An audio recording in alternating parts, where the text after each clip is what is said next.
to help out.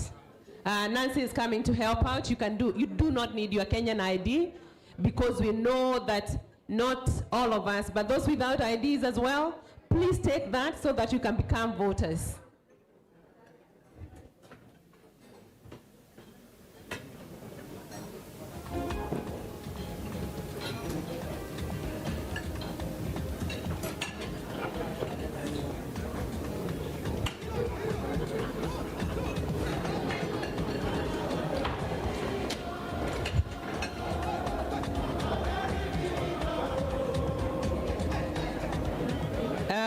So as we're finishing there, mnataka Medhu asalimiane? Mnataka Medhu asalimiane? Okay, so let us welcome John Mohea Medhu to come and bring his greetings.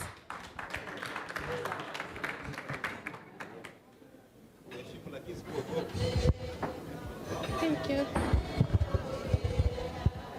Thank you very much, Lucy, Your Excellency, my party leader, Your Excellency, the Deputy President, Rigathi Gachagua, Your Excellency, Reverend Dorcas Rigathi, the Honorable Member for Gatanga, Mheshimiwa Mureu, those of you who live in the UK, those of you who come with us from Kenya, good evening. First, Your Excellency, I want to really apologize. I've just been told by a friend of mine, Joe, that I'm not appropriately dressed for this dinner. So I want to apologize. I didn't know that I'm not appropriately dressed, but when you are John Medhu, there are some things that you're exempted from. So I just want to pass my greetings and say very little, because we've been really challenged, Your Excellency. Two things. I don't know whether you noticed that when everybody who was speaking before you was speaking, the lights were half what we have now. When you came here to speak, they were shut every light here. So if they were struggling to see you, I don't know whether they can be able to.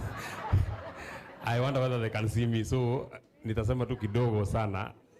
And then number two, I have been struggling with Joe there, because I heard there's one of you who is a member of the diaspora team that is running to be a member of parliament for Rari. I don't know where Rari is. It's just now that I've been told it's Rari. Kumbe is Rari that you're talking about.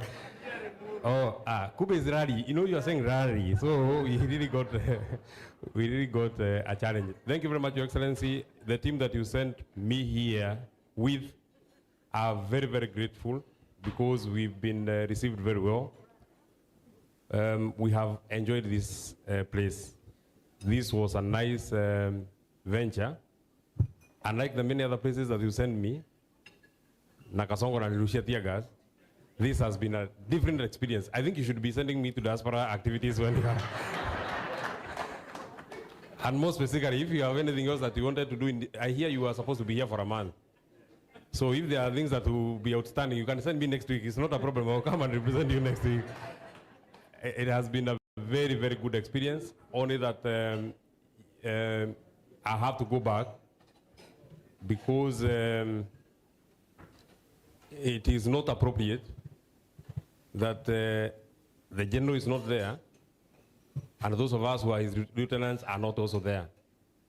Kasongo anaweza kunona na wiki moja. So wacha sisi turudi nyumbani. I'll go back before you, so that at least mimi niende sukume.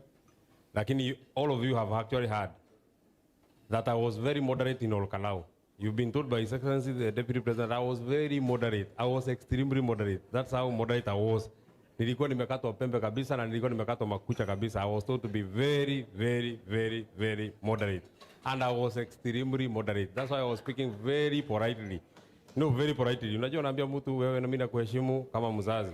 Mimi nakuheshimu kama commander in chief. Mimi nakuheshimu. That's very, very polite. Sio ni polite sana. Maybe just one comment I would want to make, Your Excellency. And I have heard you and the vision that you have. Having worked with you the entire journey, when you're in office and when you left office. First, one of the reasons why I will always be behind you is because we had an opportunity of choosing comfort and remaining as the deputy president and join the oppressor and continue oppressing the people of Kenya. But you made a very deliberate choice of standing with the people of Kenya. For that one reason, I'll always be your supporter, even if everybody else will leave your line. Because you chose to remain with the people of Kenya. And I can tell you for sure, at least I have been with him, I know him. Everything that he has said, he doesn't promise things that he cannot be able to fulfill. Just one more comment, Your Excellency. I've heard you say that once we beat William Ruto with 5 million votes, he will go home to Sugoi. Much as I want to agree with you, much as I want him to go to Sugoi, I think this is why I want you to allow me. If you allow him to just go to Sugoi, it will take you so many years to recover the economy. Please allow us to follow him. Allow us to follow him. Before he gets to Sugoi, let us see what we can salvage. Because let me tell you, Your Excellency, I was here on Wednesday, I think, and I went to watch a game, Arsenal versus West Ham United. It was in the London Stadium, a magnificent stadium, a beautiful stadium. I was there, I was present. Hii inasema mambo ya ground, niliona, nilisikia na nikajionea. And that stadium, magnificent as it is, beautiful as it is, I've seen that it is costing 30 billion, it costed 30 billion less what we are building in Nairobi, the Talanta Hera Stadium. Honestly, if you allow William Ruto to go to Sugoi, we can't be able to recover the economy. Allow me, nipatie kazi kidogo, Your Excellency. Wewe ukiwa rais, unifanye minister yako ya interior wiki mbili, mimi nifunge hii mtu ndani kwa sababu hii mtu akienda na hii pesa, Kenya hautaweza kuamsha hii Kenya. Surely there is no way Talanta Hera can cost 101 billion. For the next 15 years, we'll be paying interest alone, 500 million every month from the pockets of the poor of Kenya. This guy cannot go to Sugoi. This guy does not belong to Sugoi. In fact, hata watu wa Sugoi watasikia vibaya sana. Nyinyi mnashika mwizi baadaye mweke jela mnaleta nyumbani hapa. Hakuna jela inajulikana Sugoi. Kuna jela Sugoi? Hawana, hii mtu acha tusipeleke Sugoi unless apeleke mahali ingine. Finally, Your Excellency, I just want to, I know you know, but just remind you, as a way of reminding you, that guy called Joe has been my friend for a long time. I came with him. He's my cousin. Now he speaks very good English, but I was living with him in Olokalao. And the English we were speaking in Olokalao, he can no longer speak it now. It's okay, hakuna shida. Hata utakuja Olokalao and we do what you have done to us here. Hakuna shida, we shall repay you. And he has asked me a question. And I think it is fair that I answer this question on his behalf and on behalf of all of you. His Excellency has a very good vision. But we have been told that he was impeached, so he cannot run. It is something that has been peddled by people who know that the only person who can send Kasongo home is His Excellency Rigathi Gachagua. Let me say this. He has said that he's going to the national table to discuss with the others. That's okay. Me, I'm not going to the national table. Me, let me speak for me because I know one person. Me, I know Rigathi Gachagua. The best president that I know is Rigathi Gachagua. So let me speak for Rigathi Gachagua. Rigathi Gachagua, impeached or not, our law, the law of Kenya, allows him to run as long as he has not exhausted all avenues that are available, all remedies that are available in law to overturn his unlawful impeachment. You all saw how the case was going. You all know that he was impeached unfairly. You all know that there was no ground. You all know that that case, even in the court of public opinion, that case is bound to fail. You all know that. Even if William Ruto was to bribe the judges at the High Court, we'll still go for another 1 year at the Court of Appeal. Even if he bribes the judges at the Court of Appeal, we will now be in 20, you have said it's 15 months. So 1 year is 12 months. So we'll be remaining with 3 months. You go to Supreme Court. So you run, then you'll be president, and then you'll be fighting the impeachment when you're already president. So anybody who actually, Even them, they went to the ICC. They went to the ICC, not even Nairobi. They went to the ICC at The Hague. So anybody who wants to tell us that Rigathi Gachagua will not be on the ballot is a person who just wants to dissuade us and persuade us for nothing. Because they actually know. And I want you to measure. And I don't want to badmouth the other people that we are with. I support all of them. When Rigathi Gachagua is with you in the UK, things will be very quiet there. That's why we have to release him in at least 1 week. We can give you for 1 week, not more than a week. Because the rest of us will be remaining in Nairobi. We wait for Rigathi Gachagua to come and help us gurumisha hiyo gari ya opposition. So, msiweke engine yetu ya opposition hapa, mtuachie body huko Nairobi. So, mtupatie engine yetu turudi naye. Sasa kama ndio engine inaweza endesha opposition, mnajua ndio engine inaweza endesha Kenya, na ndio engine inaweza enda pale mbele, and maybe finally, hata hesabu, najua mimi sijui hesabu sana. Lakini, najua mahali mimi natoka na Rigathi Gachagua anatoka, watu ambao wanaongea kama huyu Mreu anaongea atiriri, walipatia William Ruto kura 3.5 million. Wakapatia huyu mwingine 1.2 million. So Rigathi Gachagua tayari yako na kura milioni 5. Sasa mtu wa milioni 5, si unajua yeye ameongoza na tunataka kura milioni 8. Si mtu wa milioni 5 ndiye anaweza ongezewa 3 kuliko mtu wa 3 kuongezewa milioni 5. Sasa hiyo si hesabu inaenda sawa sawa.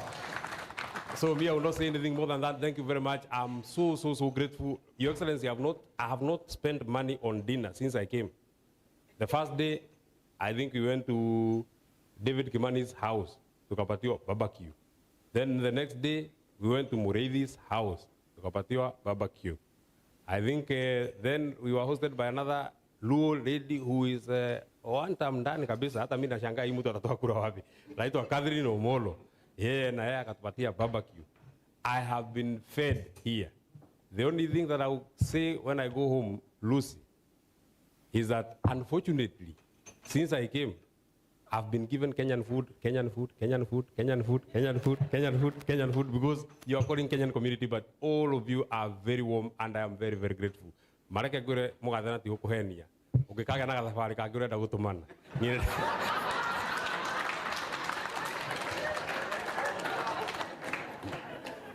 Ni mafio ni dehoya to ni tuhuragwo kuria muno na ni ni ndu na ni ndira ini ya mbere ya aria mahuragwo muno ndakuhoya mugathe ukikaga thabarĩ kangĩenda gũtũmana kana ona ũgĩkona rĩngĩ ndũrenda gũgĩtũmana no nginya ũke ona kabau heira ũkukuĩra kamũndũ wĩrwo wa gũka mũrĩmo we kũndũ gũkũ makũndũ gũkũ nĩkĩo kwĩragwo nĩ mũrĩmo kũndũ gũkũ nĩ kwega mũno, Your Excellency. Gwĩciria mimi nitaenda nyumbani as you asked of me and the Honorable Wanjiku Muya, and we shall ensure that we deliver that all across it. We shall ensure, because those are our people. We are very confident that they will not let you down and will not let the people of Kenya down, because that will be the starting point of the journey to Sugoi. We shall ensure that journey will be smooth and we will accelerate the speed. The speed is already at 120. We want to take it to 180. Lakini Your Excellency, nikisha deliver, si unaweza nituma hiyo kazi ya UK itabaki unitume mwezi wa 7 nikuja hapa ndio nimalizie hapa. Asanteni sana. Thank you very much. God bless you. I don't know whether to call the Honorable Edward Mureu, mbunge wetu wa Katanga, wakili wetu ndiye akuje na yeye aseme moja. And thank you very much. Another standing ovation as we welcome His Excellency to come and speak to us, Dr. Joyfrey Rigathi Gachagua, to come and address us. Thank you.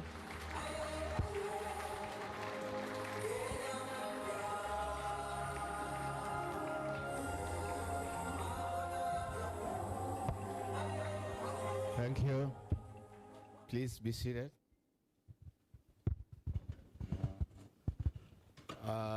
The great people of the United Kingdom, good evening. God is good. And all the time. Nisalimieni kwa haya. Bwana Yesu asifiwe. Bwana Yesu asifiwe tena. Wow, what an evening.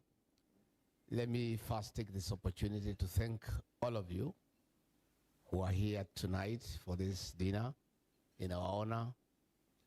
Reverend Dorcas and I are indeed very grateful, and we feel very honored and privileged to get the opportunity to dine with you and to have some little conversation. Let me, from the onset, thank the officials of the entire DCP UK chapter for the very warm welcome, meticulous planning, and for all the arrangements that you have made to make our stay here comfortable. We want to say thank you Since we arrived this morning, we feel very spoiled. We have really been taken care of in a very big way. You have shown us a lot of love, and we are feeling very good that we are here. Let me say that I've been looking forward to come to the UK, and my various attempts to come here always get murdered somewhere along the way. But finally we are here, and we are very grateful to be here. I was supposed to have come last weekend for the Cultural Festival, but it didn't happen because the matter that we have in court was adjourned, and we had to stay behind because we needed to attend court. Number two, we have the by-elections in Olkalau, and there were electoral deadlines that necessitated that the nominations be done on the 9th, the day I was supposed to be here. And Senator Medhu and Wanjiku Muhia prevailed upon me to stay behind, just to make sure that things are okay and be in a position to handle whatever fallout that would have arisen from the outcome. But I was informed that there was a lot of pressure, that I needed to come because a lot of planning had been put in place. You had spent resources, and everybody wanted me to come and spend time with you. And that's why we are here. Initially, we had agreed that I'll be here for a month, and I was really looking forward. There were many planned activities taking a whole month. But the pressure at home is unbearable. Our party, DCP, the slogan is Skiza wa Kenya. Kenyans say, no, you cannot be away for a month. Much as you want to go to the UK, the situation at home is unbearable, and we need you around to help us put pressure on William Ruto so that he can come to his senses if it's possible. So, I am sorry that all those activities that have been lined up, we will not be able to do them. We spent a week here to do what we can, but we'll be back. The night before I left Kenya, there were price hikes for diesel and petrol to unprecedented levels ever seen in the history of independent Kenya. Everything is almost grinding to halt. Diesel is unaffordable. Tomorrow, all fares will go up for matatus, for Uber, for buses, for boda boda, and consumer products will also go high. So Kenyans are in tears, they are in anguish. They really don't know what to do. So we need to get back home and come up with a strategy on how to put pressure on this guy and see whether he can get some sense into his head. It's very difficult. We'll try. So we may not be able to stay as much as we have wanted, but we'll make the best out of our visit here. I would really have wanted to stay and get to visit, get to stay with you people, get to understand you, get to know what you want, what you do, what are the challenges, what do you think we should do in Kenya. And I really wanted to have time to listen to you. And I wanted to have quality time. But difficult times call for difficult interventions. So we'll adjust somehow one way or another. But otherwise, we are here, and we are happy to find you looking good, looking happy, singing well, and that's what we want. First and foremost, I'm very happy when I see the people of Kenya who left home and came here to expand their territories, to look for opportunities.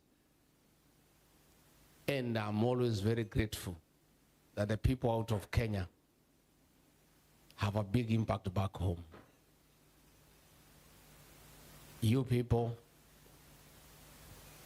contribute billions of dollars to our economy every year.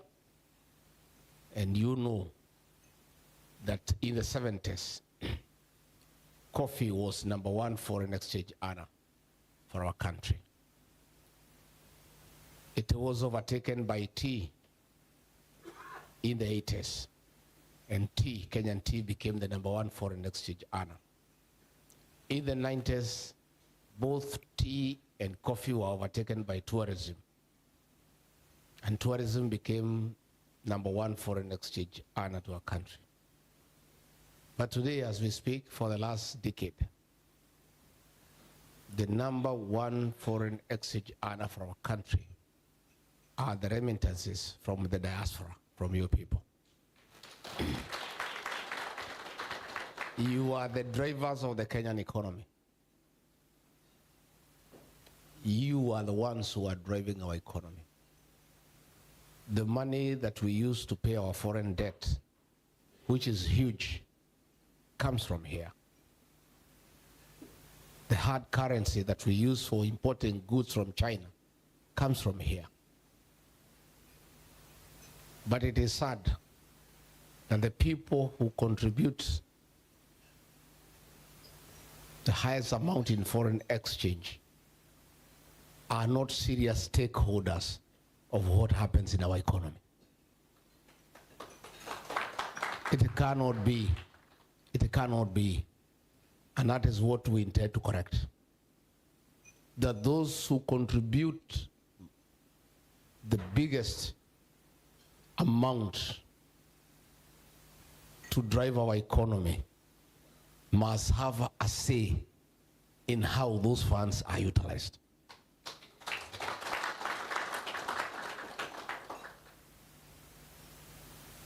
It is contributing to our economy cannot be compared to a dairy cow.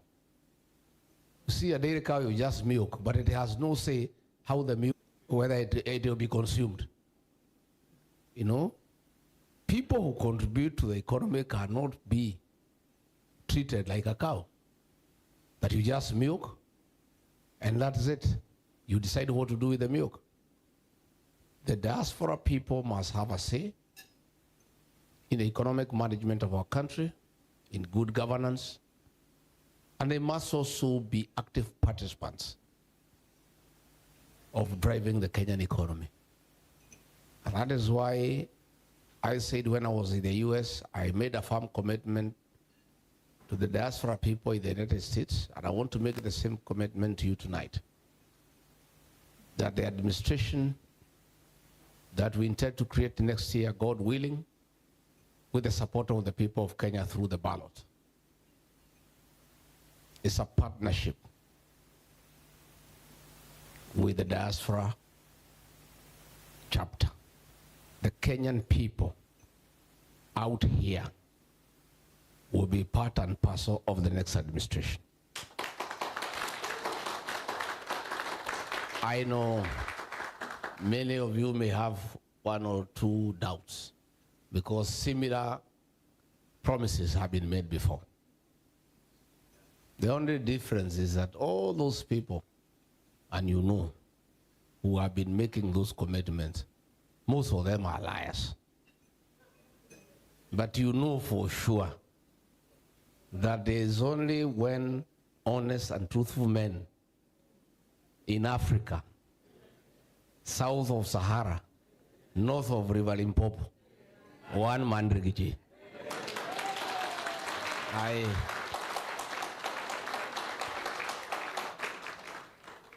At my age, at 61, I cannot change. It's difficult to change a man of this age. I have been a truthful person all along. I cannot just change because of being elected president and start lying. I want to be truthful. I want to have strong partnerships. And I want we walk this journey together. I have said repeatedly that in our Senate, in our National Assembly, we must get some people nominated from the diaspora to come and represent your interests. in the National Assembly and in the Senate. Looking at the success of devolution in jurisdictions outside our country. Went the other day to the US, and it's unbelievable how devolution is working.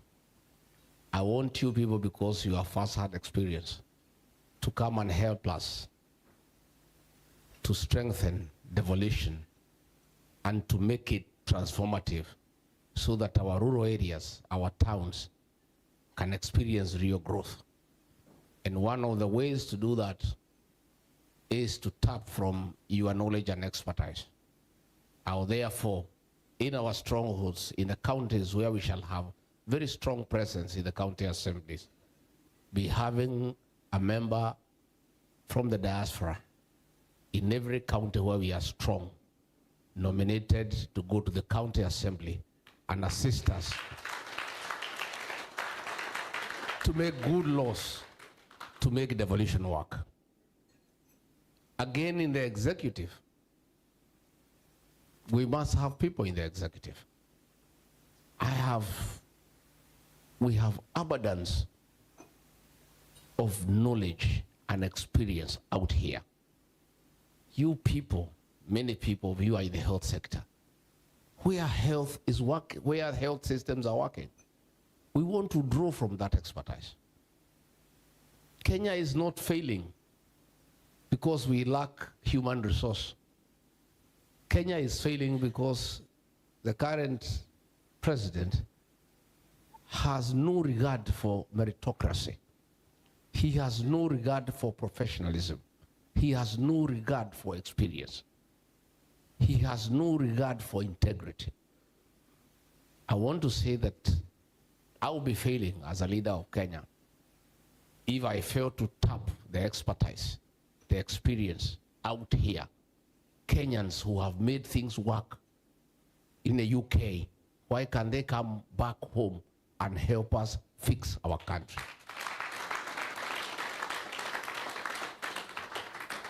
So I'm very deliberate in engaging you. I'm not just coming here just to while time away. I'm coming to develop a partnership and also start headhunting for talent. Mkiniona tu muhumu mimi naangalia maneno.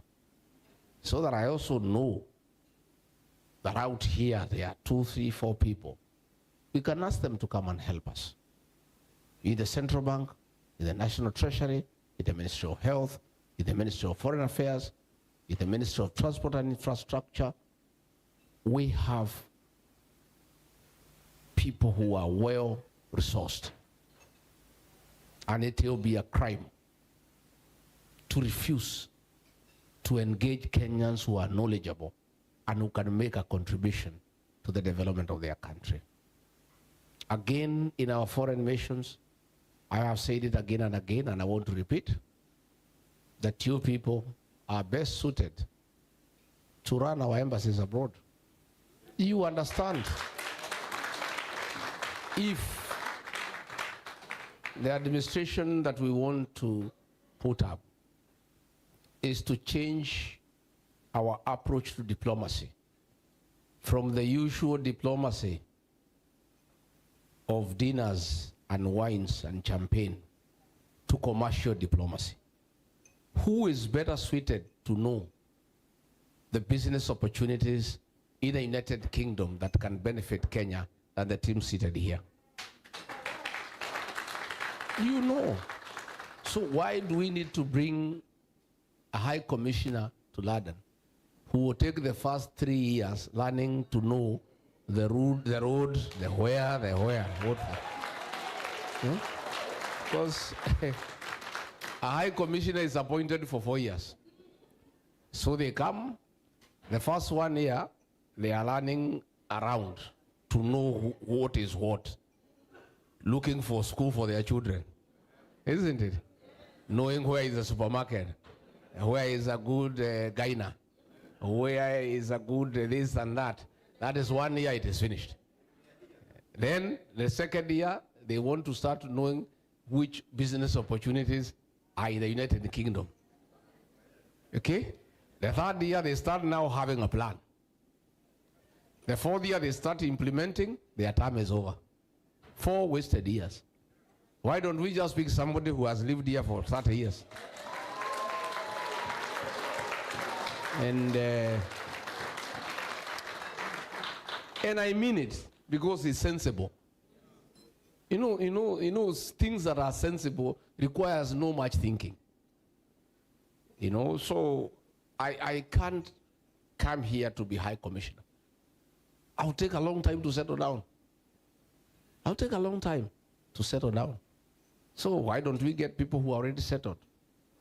And you guys have the qualifications. Makaratasi kula sawa sawa. Sindio? Yeah, you have no challenge. You are also Kenyan. You also know your way around here. So shida iko wapi? Yeah, iko wapi? So if it's consular services within the embassy, you know what problems that bedevil the people of Kenya and what you need to do so that Kenyans are comfortable when they are here. Sindio? So me, I want to promise you, you'll be very happy with my administration.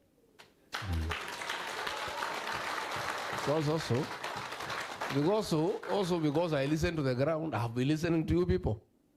I listen to you, so I will do the right thing because you are telling me, and what you are telling me makes sense. So I want us to build that partnership. Again, we must come up with serious policies on how to make investment possible in Kenya, so that when you people finally come back home, you don't start from where you left. Because you have surplus, you need to invest back home. And it's true what the speaker said here, the investor. I don't want you to send money to your mother for medicine. I want to fix health so that your mother has got a good insurance scheme paid by the state, so that you don't have to send her money for hospital.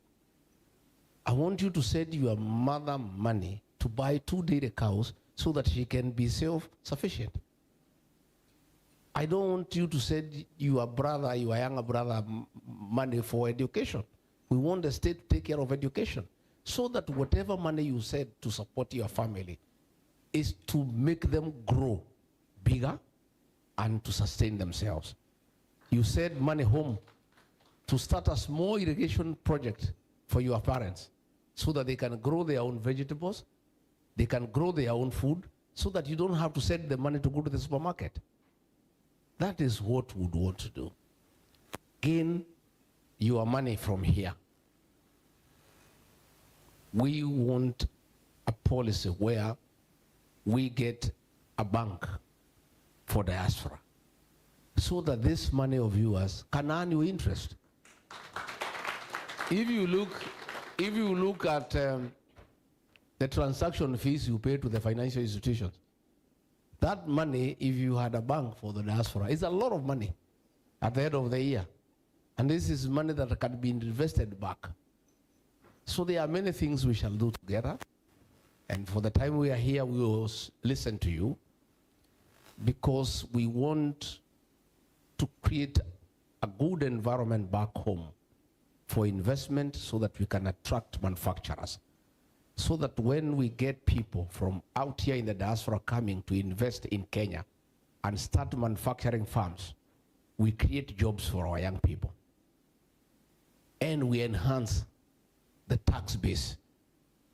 Instead of importing steel from China, why can't we ask the Chinese to come and set up a factory in North River and employ our people there and pay taxes here in Kenya? We must have import substitution, so that we create employment. We cannot create employment the way Kasongo is saying, ati mambo ya manyumba, ati mafudi ya mjengo. That thing is a fraud. He was simply creating a fund. That money he has invested in his bank called Sidon Bank. It's a bank he bought, it was a small bank. Today, that bank is making more than 100 million every month out of money for the affordable housing and money for SHA. What we have back home is a serious issue of state capture and conflict of interest. We want real investment in Kenya. And the way to go is manufacturing, agro-processing, and value addition. And the people to assist us in that, in terms of direct foreign investment, is you people. But for you to do that, you must be motivated. You must feel that you are appreciated. You must feel that you have a say in the way our country is run, so that you are also encouraged to be participants. Those are the issues that we want to create as we go on. So mimi sitaki niongee mengi kuzidia hapo, ni kusema nyumbani tuko sawa. Tuko sawa in that the future looks bright, but the present is difficult. Iko shida. SHA is not working. We had a system called NHIF, which had a few challenges that needed to be addressed. And what we should have done was to upgrade the system. And an analysis had been done and a proposal made that we needed 800 million to upgrade the NHIF into a workable health system. But William Ruto chose to drop it and come up with a project called SHA. That thing is a fraud, is a scam. It costs 104 billion Kenya shillings. But the actual money they paid for it is 1 billion. They stole 103 billion. And despite stealing 103 billion, the damn thing is not working. It's theft of public funds by William Ruto and Aden Duale.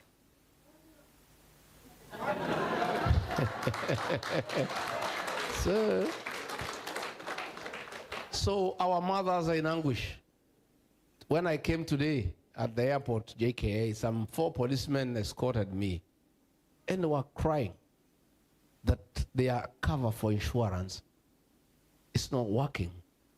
When they go for maternity, they are in anguish. The police are so demotivated.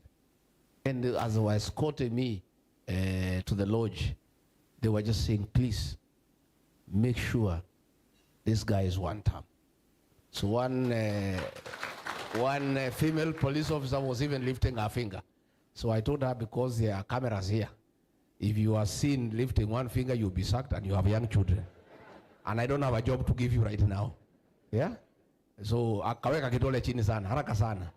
So the police officers are in trouble. The teachers are in trouble. The workers are in trouble. The pay slip has been raided. Taxation almost to 45%. So really, we must have change. The positive side is that there will be change, and the determination is unstoppable. The payslip workers are 3.5 million. Every payslip holder has a minimum influence of 2 other people. So 3.5 times 3 is 10.5. Those are people who have a personal issue with William Ruto. No ethnicity, no ideology, nothing. Personal. There's nothing as good in an election as people who have a personal issue. Because they early and they know what they need to do. So before we start this election, 10.5 million against William Ruto is ready. So when we go around the country, from Western Coast, Ukambani, Mount Kenya, everywhere is one term. You saw we had an election in a place called Murwadikir. That is Ruto's supposed bedroom. He had to bribe people at home to vote for UDA. Bribing people at home, and 11,000 people took his money and voted against him.